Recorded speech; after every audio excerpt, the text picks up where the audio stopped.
This wine brings together two of my favourite grape varieties in the whole world, Gewürztraminer and Riesling. It's the 2017 Liquid Rock and Roll White Noise, and it comes from a place called the King Valley in the northeastern part of Victoria.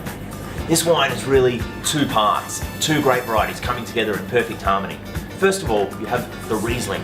It contributes this incredibly intense citrusy acidity, pink grapefruit, fresh lime, and a hint of nectarine. It really gives the wine drive and direction. Then you have the Gewürztraminer, a lush, rich, spicy grape variety. This adds white pepper, ginger, a little bit of clove, and it also comes with a little bit of sugar, just to soften out some of the hard edges of the Riesling. So you've got these two quite disparate parts, but they come together perfectly. Really racy, really fresh, but also comforting, round, and totally seductive.